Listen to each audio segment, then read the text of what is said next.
Hey YouTubers, welcome here to a brand new channel, Retro Stuff TV. Now on this channel we're going to be reviewing everything from the past to the present. Anything from old video game consoles to vinyl records to cassette decks to cameras. You name it, we're going to be doing it here on the show. We're going to be doing reviews, testing, what to buy, what not to buy, what's good and what's bad. So for all those episodes to come, we're going to be doing a lot. Now today we're going to bring you a special episode here today, and we're going to be talking about Super 8 movie film. Yes, there's many variety here of Super 8 stuff that we're going to be talking about, from projectors to cameras to Super 8 collections like this one back here. But today I want to get down to the Super 8 home movie market. Now your dad was probably filming in Super 8 in the 70s and 80s because he couldn't afford to buy one of those video cameras that sat on your shoulder for about $3,000 or pounds. So when I was a budding filmmaker in my younger days, I started cutting my teeth on Super 8mm film. And you know what? It was a very cheap format at the time to actually use.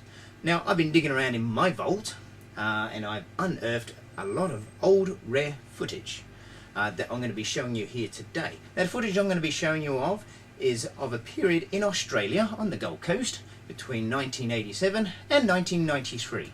I have a lot of films in that era to be showing you of theme parks, attractions, fun fairs, you name it, anything fun that we used to do back then, because we wanted to create something special and more like we were trying our hands in 3D as well. But the one we're going to be talking about today is our all-time favourite one here of Dreamworld. Yes, on here we're going to be showing you Dreamworld of 1987 and 1989, back when this park was a very different place. It was a magical place that a guy called John Longhurst built with his own bare hands on the digger. And compared to today, Dreamworld is still exciting, but back in this day was when the real Dreamworld was. So, as budding filmmakers, this was our first day out filming, as learning as we were going along to make films. And what you will see here today is the first lot of this film was shot in Super 8 silent film. We put some background music to it and that, but we think you'd like it. And the second half of this film is going to be shot in Super 8 sound film. So we've got sound for half the film and silent for the rest. But it's interesting to watch. Now I've got some bonus features on this film that I've never seen anywhere on YouTube myself, maybe except for Dreamworld commercials of the past. Now the bonus features is some rare footage of an attempt to take some on-ride footage of the Eureka Mountain Mine Ride using nothing but these. Now this was the actual camera I used on the Eureka Mountain Mine Ride to do front seat views and filming the ride for most of the entire way around. Now we wanted to do this to get a special 3D effect and turn it into 3D. However, at the time when this Dreamworld film was made, it never got to the stage of editing due to other projects and financial cost at the time. So what you're going to see here today is the raw footage that was not cut or edited at all. We slowly edited it in so you guys can watch it here on YouTube, but the full feature in that is more in depth than what you will see here today. Now the bonus features, as I said, this on-ride footage is at the end of the film, so keep watching to the very end and you too will see how we created taking this camera on a ride that was really intense, really shaky, but really fun to do.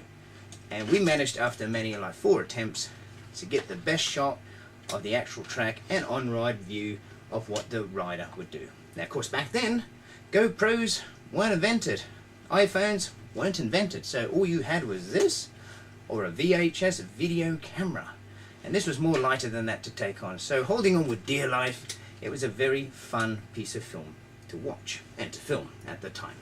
Mind you, you wouldn't do that today because something of this size would probably fall off and hit someone in the head.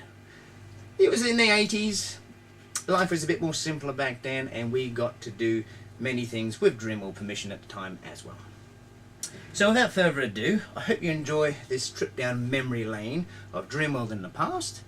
And if you have any comments, I'd be interested to find out for the people who visited Dreamworld in this time, with your memories and thoughts, and I hope it brings back some good times that you used to have at Dreamworld.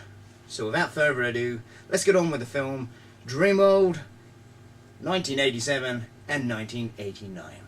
So get your popcorn, and here we go. Enjoy.